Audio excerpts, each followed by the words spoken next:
한 달 만에 우리가 만나는 건데 네. 솔직하게 41.08%는 맞추셨습니까? 그것은 제 예상이 좀 빗나갔습니다. 몇이라고 하셨죠, 예상? 저는 희망사항 섞여서 예. 47% 47% 정도 나왔으면 좋겠다. 그런데 저희 마포 을은 47 나왔죠. 지역구는 네. 거기는 달성하셨는데 서울 지역 1등. 1등. 네. 아니, 근데 41.08%는 그럼 어떻게 해서 나온 수치라고 생각하세요? 오자구도에서 나올 수 있는 최고의 수치가 아닐까 이렇게 생각을 하고요. 오자구도. 예. 아니, 근데 이제 일각에서는 41.08이면은 기존의 대통령들 득표율 비하면 낮은 거 아니냐. 이거 주도권 잡고 가기 어려운 거 아니냐. 좀 50 가까이는 갔었어야 되는 거 아니냐라는 얘기 나오기도 하는데. 그것은 후보 구도에 따라 다 달라지는 건데 오자구도에서는 최고치라고 보고 예를 들어서 야구로 치면 예.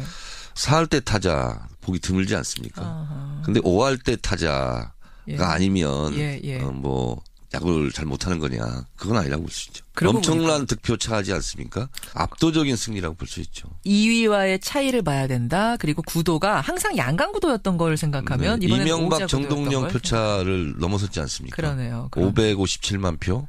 그걸 보면 국민들이 무엇을 원했는지를 알 수가 있죠. 그래요. 41.08. 그러니까 이 정도면 압도적이라고 본다 이 말씀이시고. 네. 그러면 홍준표, 안철수 후보의 실버 크로스. 사실 이거는 막판 깜깜이 기간에 일어난 거라서 굉장히 국민들도 놀라고 캠프도 놀라고. 저는 예측을 했었고요. 이건 예상하셨어요? 그렇습니다. 예. 선거라는 것은 그 여당, 야당, 양 진영 간의 대결이라고 제가 계속 말씀드리지 않습니까? 그렇죠. 그러면 안철수 후보는 그게 이제 안철수의 딜레마, 안철수의 모순인데 예를 들어서 진보 쪽에 표를 구애를 하면 보수 쪽에서 떨어지고 그렇죠. 그렇지 않습니까? 그렇죠. 그래서 결국은 홍준표 후보로 보수 표가 몰릴 것이다 이렇게 봤죠. 홍준표 후보가 2등을 할 것이다. 저는 여러 군데서 말해왔어요. 그렇게 생각하셨어요. 네네. 자, 이분들의 이 당의 앞날은 어떻게 될 건가? 요거는 조금 이따가 우리가 다시 들어보기로 하고 일단 지금의 가장 큰 화제, 가장 큰 이슈 인사 얘기부터 좀 해보죠. 네. 인사. 정 전 의원도 어떻게 가시는 겁니까 어디? 저는 임명직에는 진출하지 않겠다. 그렇게 여러 번 공언해 왔고 제안이 올 리도 만무하고 와도 겸손하게 오더라도 난 안 받겠다. 예, 사양. 아니 근데 소위 찌라시라는 게 하루에 12번도 더 와요. 네네. 색다른 버전으로 막 들어오는데 거기에 정전 의원 이름도 막 올라가서 돌아다니던데. 아니 그런 건 되게 많아요. 많은데 그것은 의미 없어요. 의미 없어요. 네. 와도 난 안 받겠다. 네네. 저는 선출직에만 관심이 있어요. 이거 진짜로 구체적으로 이름 올리고 있는데 이렇게 말씀하시면 안 되는. 아닙니다.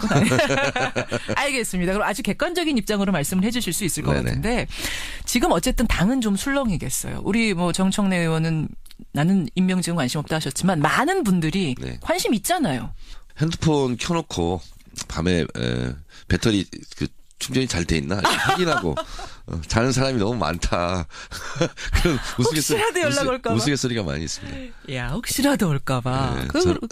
저는 아예 그냥 핸드폰을 꺼놓고 잡니다. 근데 저는 이제 어제 그런 생각을 했어요. 지금까지는 제가 종편에 출연하지 않고 보수 언론에는 정치 한 13년 동안 인터뷰도 안 하고 막 그랬었거든요. 근데 이제 책임 있는 여권 인사가 됐기 때문에 가리지 않고 정부 정책을 알려야 되겠고 또 이 성공한 대통령이 되어야 되지 않겠습니까? 그래서 제 나름대로 여론조사를 해봤어요. 이래저래 커뮤니티에 개인 여론조사 제 SNS에 했더니 거의 95% 이상이 무조건 이제 나가서 정부 정책을 좀 알리는 일을 했으면 좋겠다. 그래서 저는 이제 무보직 대변인. 스스로 임명한 무보직 대변인 그래서 저는 그런 역할을 좀 할 생각입니다. 그럴 생각이세요. 인사 얘기를 하다가 이렇게 됐는데 가장 파격적인 인사는 뭡니까? 지금 보시기에. 아무래도 조국 교수 민정수석 임명. 당에서 아셨어요? 미리 예상들 하셨어요? 인사라는 부분이 관심은 많이 있지만 또 이게 미리 알려지면 또 이렇게 망치는 경우가 있거든요. 그래서 저는 궁금하긴 하지만 알아보거나 그러지는 않습니다. 근데 아무래도 조국 교수가 가장 지금 파격적인 건 사실이죠. 그리고 이제 좀 각광을 받고 있는 것 같아요. 기대도 많고. 현장 경험이 전혀 없는 학자 출신이기 때문에 그래서 조금 뭔가 시행착오 있지 않겠느냐 걱정하는 분들도 분명히 있거든요. 양론이 있는데요. 검찰개혁, 사법개혁을 하려면 같은 식구면 필요하다면 메스를 댈 때도 있는데 네. 그래서 눈에 밟히를 못하는 거 아니냐. 그래서 아예 관계가 없는 분이 하는 게 좋겠다 이런 게 있고 또 하나는 그래도 필드에서 경험이 있는 알아야 개혁하지 않겠는가. 네, 이런. 그 필드 경험이 있어야 되는 거 아니냐 이런 양론이 있는데 네. 저는 뭐 두 개 다 가보지 않는 길이기 때문에 네. 어떤 길이든 방향 잡고 잘 하는 것이 필요하다 이런 생각이 들어서 저도 어제 응원 트윗을 했는데 조국 교수한테 그러셨어요. 거기는 권력과 권력이 충돌하는 현장이기 때문에 기준을 세워야 된다. 그래서 원칙을 무기로 예. 앞장 세워야 잘할 수 있다. 예. 그렇게 제가 응원했죠. 그러셨군요. 지방선거 전까지 검찰개혁을 완수하겠다. 어제 이게 조국 민정수석의 첫 일성이었습니다. 네. 예. 근데 타임스케줄상 그럴 수밖에 없는 것이 예. 앞으로 지금 대선은 끝났지만 이 정치의 계절은 끝나지 않았거든요. 이제 앞으로 그렇죠. 개헌을 어떻게 할 것인가. 그렇죠. 내년 지방선거 때 개헌하자고 모든 후보들이 다 얘기했기 때문에 예. 개헌과 함께 맞물려서 여러 가지 개혁 작업이 그때까지는 완수돼야 되지 않을까 생각합니다. 그러면 내년 지방선거까지 큰 줄기가 하나는 검찰개혁이 되겠고 또 큰 줄기 하나는 개헌 논의가 있을 수가 있습니까? 이게 초기부터 진짜? 정말 될까요? 개헌이라는 큰 물줄기 안에 네. 검찰개혁도 있고 모든 개혁이 거기에 맞춰지겠죠. 그러니까 개헌이 될까요? 항상 대통령들이 개헌 얘기하지만 자기 임기 시작되면은 그게 블랙홀 될까봐 말도 못 꺼내는 거잖아요. 저는 문재인 대통령으로서는 그렇게 공헌해 왔고 공약하지 않았습니까? 예. 쉽고 어렵고의 문제가 아니라 예. 그렇게 해야 된다고 저는 해야 생각합니다. 된다. 관전 포인트네요. 네. 우리가 관심 있게 봐요. 그걸 하지 않으면 공약을 지키지 않는 것이 아닌가요? 정청래 의원이 보시기엔 할 거다. 네. 문재인 대통령은 할 거다. 해야 한다. 해야 한다. 네. 이 부분도 여러분 지켜보십시오. 이낙연 총리, 임종석 비서실장, 조국 민정수석 평가를 한번 해보죠. 이 1년의 인사는 어떻게 보세요? 저는 대체적으로 잘된 인사이고 특히 이제 김대중 대통령 때 보면 DJP 연합에 의해서 김종필 총리 예. 임명권이 한 6개월 정도 이렇게 임명되지 않았어요. 그렇죠. 그 야당들이 반대해서. 근데 예. 이낙연 국무총리는 반대하기 어렵지 않겠습니까? 왜요?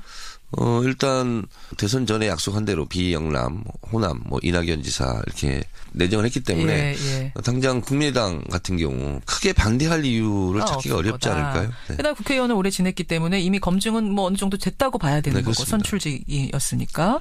근데 보면은 이낙연, 임종석 이런 분들 일부러 지금 친문 인사는 배제하고 가는 겁니까? 일부러? 배제라기보다는 문재인 대통령의 포용의 리더십 그런 차원이라고 보고 있고요. 선거 때도 보세요. 그 후보 연설할 때 보면 옆에 예. 쭉 서 있는 분들이 예. 대체적으로 다 비문 계열이었죠. 그러네요. 그렇습니다. 기동민 실장도 그렇고 얼굴도 지금 떠올려 보니까 네. 친문은 아니에요. 네. 최측근이라고 하는 사람 대체적으로 아니에요. 문재인 후보에게 예. 우호적이지 않았던 분들이 옆에 전면에. 쫙 포진하고. 박영선 의원도 그랬고. 그러네요. 그러고 보면 김경수 의원 하나 정도가 측근 정도로 그러니까 취급될 수 있을 것 같고. 저도 그 선거 기간 동안 옆에 가지 않았어요. 그래서 사진 찍은 게 하나도 없습니다.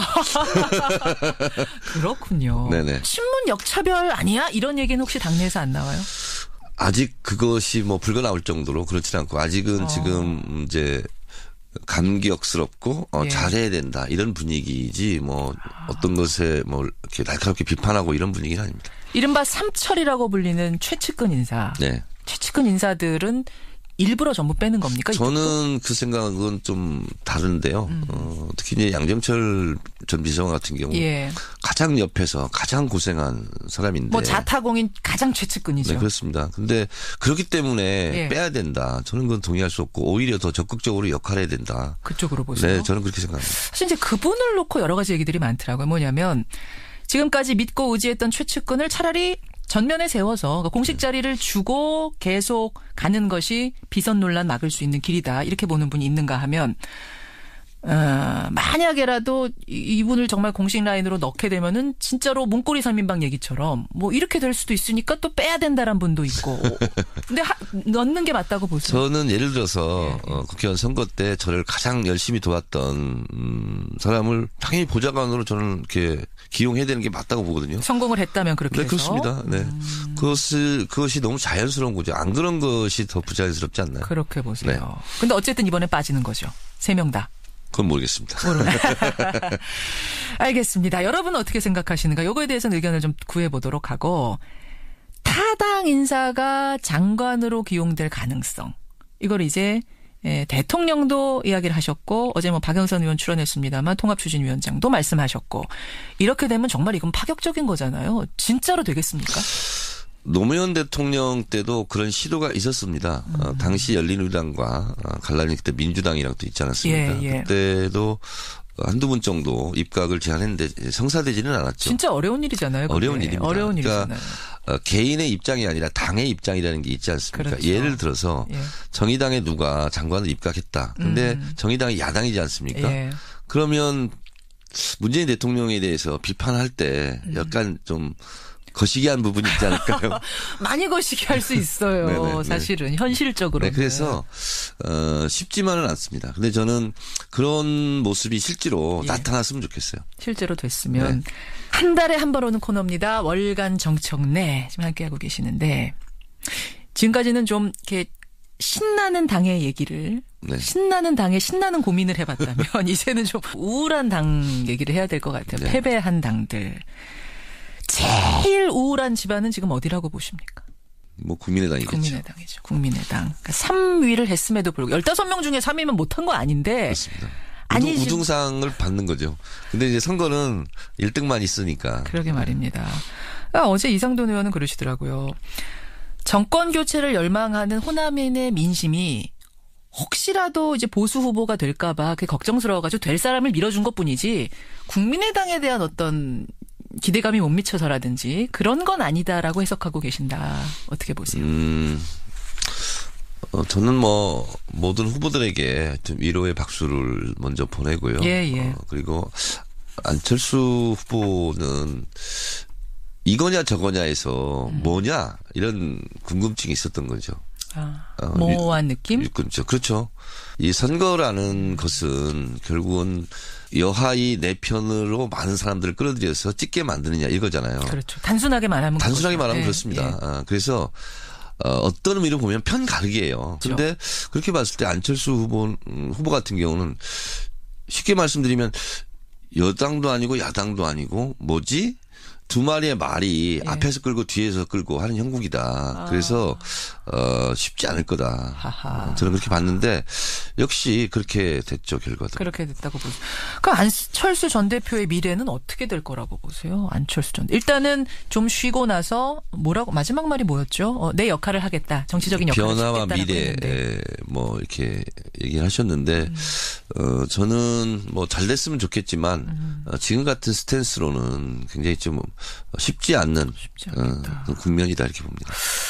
근데 지금 이제 애매하다라고 말씀하셨지만 그걸 또 좋은 쪽으로 표현하자면 중도 표심을 공략할 수 있는 건 아니었어요? 사실상 학술적으로 봐도 중도는 없다.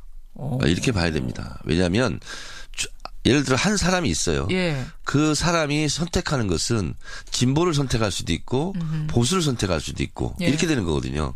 그래서 어떤 사안에 대해서 왔다 갔다 하는 것뿐이지 실제로 모든 사안에 대해서 항상 중간자적 입장에 있는 사람이 몇 명이나 있겠습니까? 거의 없다고 봅니다. 저는. 그렇게 보시는 거예요. 사안에 따라서 입장이 달라지는 거잖아요. 그래서 중간이 중요하다고 해서 후보의 입장에서 항상 나는 오해 지점이 가 있겠다. 그러면 왔다 갔다 하는 사람만 있지 서 있는 사람이 없어요. 야, 이거는 선거를 많이 치러보신 분의 내공에서 나오는 이야기인데 그런 거고. 그 점에서 안철수 전 대표가 실패한 거다. 그러니까 내 사람이 아닌 거죠.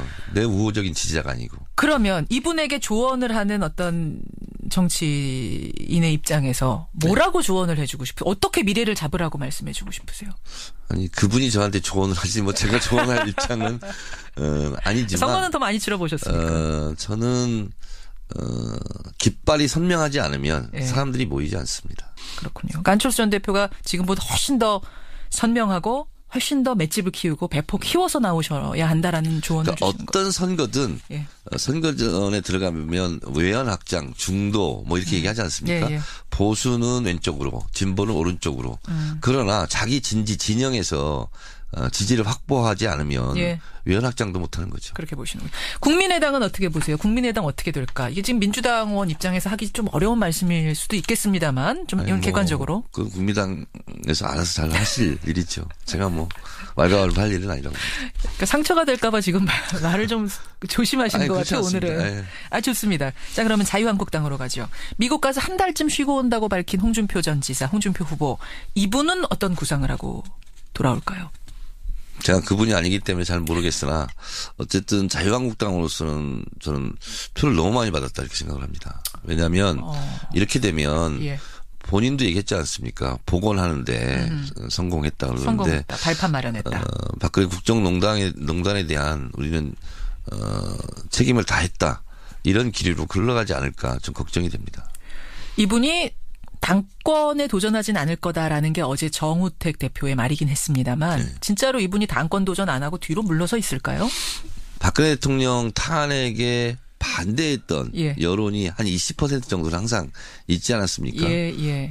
그분들이 실제로 홍준표 후보로 집결을 한 것이고 그런 면에서 봤을 때 구심체 역할은 하신 거죠. 홍준표 후보께서. 그런 면에서 봤을 때 홍준표 후보가 국내에 있든 외국에 있든 예. 어쨌든 자유한국당의 뭐 중흥, 재건 뭐 예. 이런 것에는 중심이 될 수밖에 없다. 중심이 될 수밖에 없다. 네. 20%, 24%를 얻은 후보라면 네. 그러면 홍 후보가 직권으로 입당을 추진했던 그 12명의 바른정당 의원들 네. 추진을 해놓고 명부에 이름까지 올리고 이제 그만두게 된 건데 선거를. 네. 지금 당 지도부에서는 어떤 얘기가 나오냐면 명부에 올라갔지만 절차를 제대로 밟은 건 아니다. 재검토해야 된다. 이런 얘기 나오거든요. 이분들 어떻게 될까요? 뭐 12명. 지금 국면에서 그게 뭐 중심적 이슈는 저는 아니라고 보고요. 그건 자체 내에서 뭐 알아서 잘 해결할 수 있죠. 복당이 될까요? 아니면 또 친박 친이 한참 동안 싸울까요? 어떻게 보면 국제미아가 되는 지금 상황이죠. 그분들이. 선거 때는 다, 부직갱이도 필요하니까. 예. 이 사람 저 사람 다 끌어모을 상황이었지만, 선거 끝난 마당에 홍준표 후보가 또 강력하게 이분들을 받아줘야 된다. 이렇게 얘기하기도 좀 어렵지 않을까요? 국제미아, 쉬운 말로 낙동강 오리알이 될 수도 있다. 언론에서는 오리알로 다 표현하더라고요. 네. 한참 후에 들어오더라도 그 기간이 상당히 한참 동안 진통을 겪을 수 있다고 보시는 거예요? 그분들이 또 바른정당에서 탈당해서 다시 자유한국당으로 들어간다는 것 자체도 명분 없는 일이었고 그분들이 그 직전까지 자유한국당에 대한 그런 날선 비판들을 생각해 보세요. 자기가 말한 것에 자기가 꼬이는 거죠. 일단 스타일 국인 거죠.